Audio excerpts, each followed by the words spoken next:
नमस्कार मित्रों, स्वागत है आप सबका इस चैनल पर। दर्शकों, आज आपके मध्य पुनः उपस्थित हैं इसी ज्योतिषीय विषय का कार्यक्रम लेकर के। दर्शकों, आज के इस वीडियो में हम बात करने वाले हैं तुला राशि वर्ष फल को लेकर के। तुला राशि वालों के लिए नूतन वर्ष 2025 क्या शुभ या अशुभ परिणाम देने वाला है, क्या कुछ प्राप्त कराने वाला है ये वर्ष आपके लिए।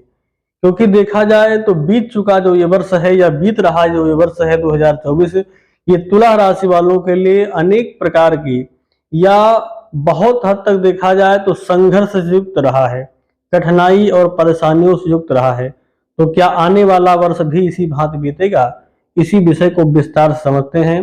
दर्शकों, अब अगर बात करें आने वाले इस नूतन वर्ष की 2025 की, तो तुला राशि वालों के लिए इसमें बहुत से बड़े बड़े बदलाव देखने को मिलेंगे, जिसमें से कई ऐसे बदलाव हैं जो आपको अनेक प्रकार का सुख प्रदान करने वाले हैं। भौतिक सुख के साथ साथ भौतिक सुविधाएं और जो कुछ आप भूमि भवन वाहन आदि के जो सुख प्राप्त करने की चाह रख रहे हैं या जो कुछ प्रॉपर्टी संपत्ति बनाना चाहते हैं, इसमें भी आपको बहुत हद तक सहयोग प्राप्त होगा। हालांकि वर्ष के आरंभ की बात की जाए तो वर्ष के आरंभ में आपके लिए कोई विशेष बदलाव देखने को नहीं मिलेगा।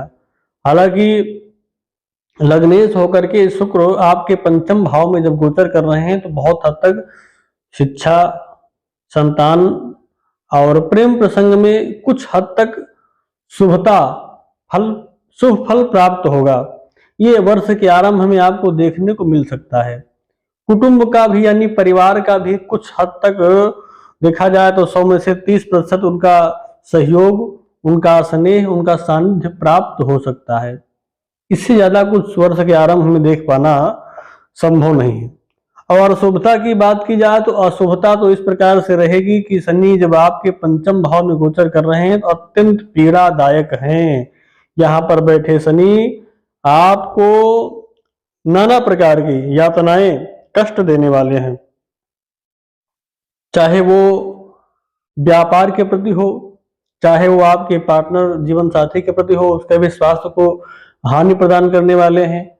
आय की बात की जाए तो आय में भी जो वृद्धि होनी चाहिए उस वृद्धि में भी कई प्रकार के विघ्न डालने का कार्य यहाँ पर बैठे शनि करेंगे। तो वर्ष के आरंभ में शनि का गोचर आपके लिए कोई अच्छा नहीं, अपितु कई प्रकार के नुकसान देने वाला है।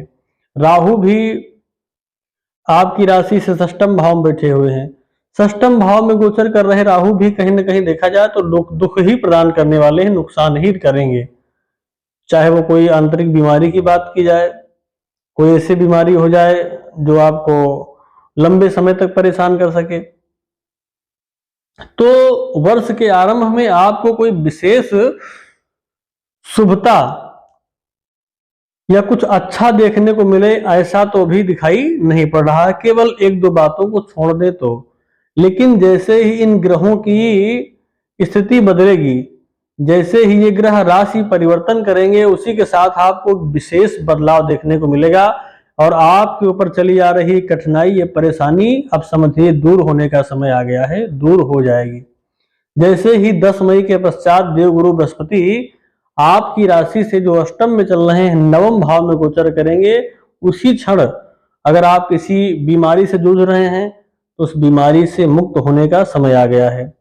आपके अंदर ज्ञान की वृद्धि हो जाएगी, प्रखरता आ जाएगी, शरीर के अंदर एक ऊर्जा, एक साहस, एक उत्साह जागृत हो जाएगा, आपके पराक्रम की वृद्धि हो जाएगी, भाई बहनों का स्नेह आपको प्राप्त होने लग जाएगा, जो भी प्राप्त ना हो रहा हो वो भी आपको मिलने लग जाएगा।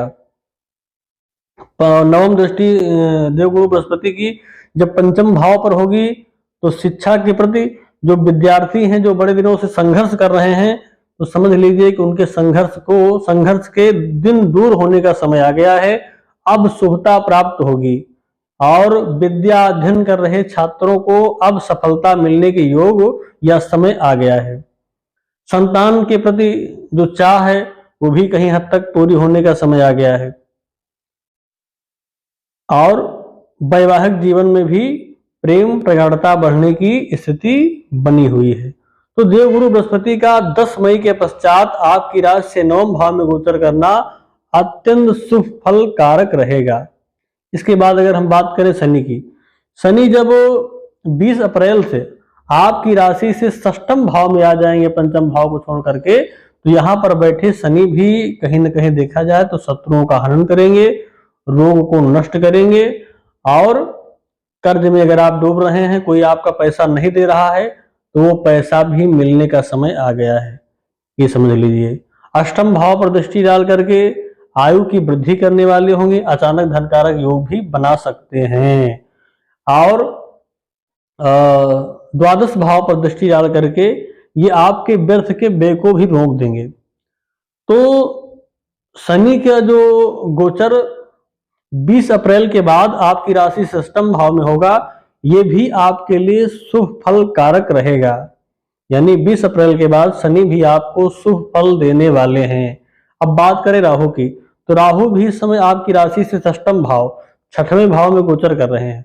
लेकिन जैसे ही राशि परिवर्तन करेंगे 15 मई के बाद, जब ये राशि परिवर्तन करके आपकी राशि से पंचम भाव में आ जाएंगे, तो यहां पर आकर के राहु थोड़ा सा संतान के प्रति, शिक्षा के प्रति भटकाव तो दे सकते हैं, लेकिन आय में कोई कमी नहीं होने देंगे।